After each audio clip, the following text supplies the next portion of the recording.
Hey, what's going on, guys? This is Anthony with themovieblog.com, and I'm back here with another video. This time we're going to be hopping in a brand new series, Amazon's original series, Them, right after this. Hey, do me a favor, if you like this video, make sure that you hit that like button, and if you're new to this channel and you want to see more, make sure that you subscribe.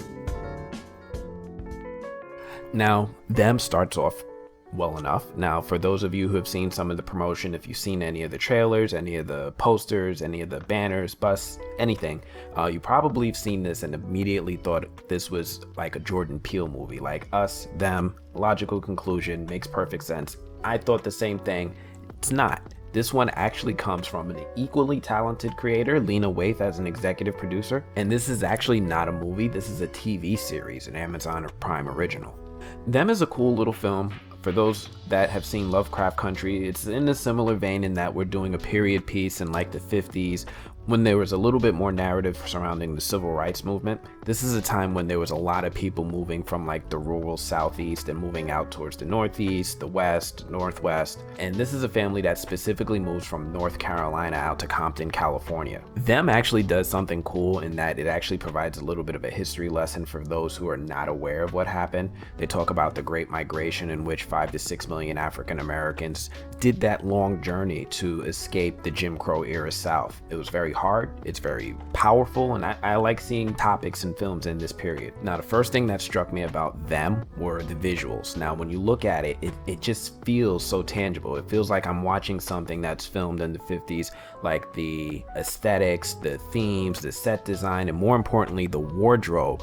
Everything just actually seemed like it was made and fit for that time. I've sometimes seen period pieces where people are wearing stuff that's like facsimile of that time, and you can kind of see like the tags on the shirt or something. This isn't like that. This is actually has a much more gritty, authentic feel. You can see that in the fabric of the clothes. I pay attention to small details like that, but it just adds to the immersion of the series when I'm watching. Now, what also catches me about Them is the acting. Now, it's easy to get lost in the visuals of it all. Them actually transport you to like another time and place that's long gone, but Deborah Ayarinde, Ashley Thomas, Shahadi, and Melody, they all deliver some really good performances throughout this first 2 episodes. Ashley himself is a scene stealer whenever he's on screen, and that's not easy to do here. You know, we've got like Allison Pill is here, and if you've seen her in something like Snowpiercer, then you know how wonderful she is at the privileged person who looks down on others. Seeing this ensemble of talent, warms my heart. A lot of you guys who follow me on the movie blog know how much I love good acting. Talent just it excites me. Aside from the acting, it also feels like the music is another character in the series. The soundtrack for this is just as good as any like Jordan Peele movie. So shout out to Mark Corbin for bringing his incredible experience and expertise to the music of this show. You know, there's times when the music goes from joyous to funky to fun and then suddenly terrifying. And it's really good. It's really good when the music feels like it's just carrying you along from scene to scene and reflecting exactly the emotion that they want you to have. I really like it.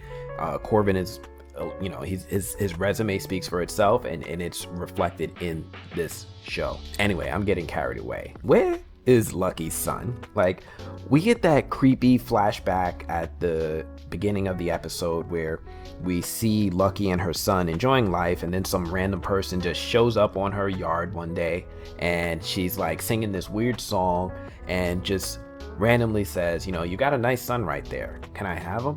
And just think about that for a second. Like, what is up with that? Imagine you're sitting down in a playground, you're playing with your kids, and some random person just walks up and not jokingly says, can I have your son? I'd probably react the exact same way Lucky did. We're going in the house, we're going to get up away from this crazy person. No. Clearly this woman needs some help in trying to figure out how to act right. Me, I'm the type of person that finds time sometimes, but now's not the time. And it's a cool little scene. It's a cool little flashback. It's interesting because nobody's talking about the son, but he's a presence that's missing. Anyway, Them then goes into like predictable territory, right? You can kind of imagine what's going to happen next, as they're a black family moving into an all-white neighborhood in Compton, California, right? You know, things are going to get deeply disturbing from here, but at least they're kind of predictable, right? At least until Gracie starts singing that weird song that that lady was singing in the flashback. This creepy song and the fact that this little girl knows it word for word definitely changes the mood and the tone and foreshadows what's going to happen to her towards the end of the first episode when Ruby gets choked out by that monster. Now, I never like when I see little kids in danger. I like the imagery kind of, though. It reminds me of what I remember from the Funhouse scene in Us, but it always weirds me out when little girls are in danger. Now the episode ends with like Lucky finding out her daughter got touched by that weird monster, the dog got killed, and she feels like somebody's in house, and she does what any logical person would do in that circumstance. She grabs a pistol and she starts letting the people know that she's going to help them act right if they don't know how to act right. And then the second episode just picks it up from there, right? Things just keep going in that great positive momentum. And it also sets up like a little recurring theme in that now we're doing another flashback, but this time we're focusing on Ashley's character, Henry. And we're starting to learn that there's actually more trauma that this family has suffered prior to moving out to Compton, right? Imagine, somebody sees you, they're coming in, they think you're regular, you're putting on your best foot forward, but they don't really know how much pain you've really had before you've walked over there, before you've come there, and then they're going to start antagonizing you, right? And that's exactly what this family is going through when they move to Compton. Obviously, these flashbacks are peeling back the layers. We're learning this after the fact. It's a great little metaphor and allegory into American society and American culture, right? People don't really know what somebody's gone through until they've had a conversation. They started to peel back the layers about that person, but they make assumptions and prejudgments just based off of that initial appearance. Us, them, both do that. Them is doing it in a more nuanced way, and I'm really enjoying it.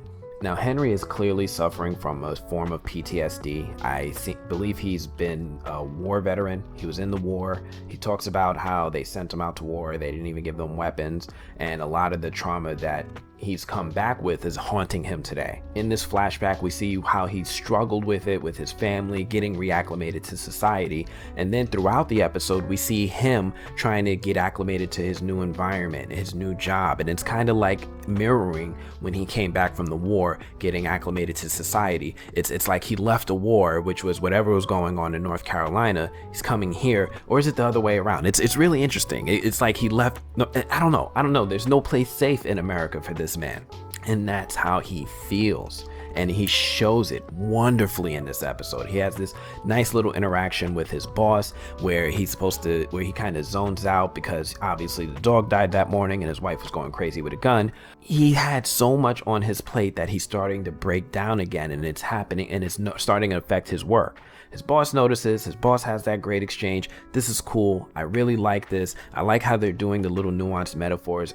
So far the writing is and the acting is just delivering on all fronts here. Now, this trauma that they both have, it's not a shared trauma between Lucky and Henry, but it's trauma. It's real, and they both have that in common, even though it's different trauma. I'm curious to see if the children have suffered any trauma prior to coming to Compton, aside from the fact that they're missing their brother.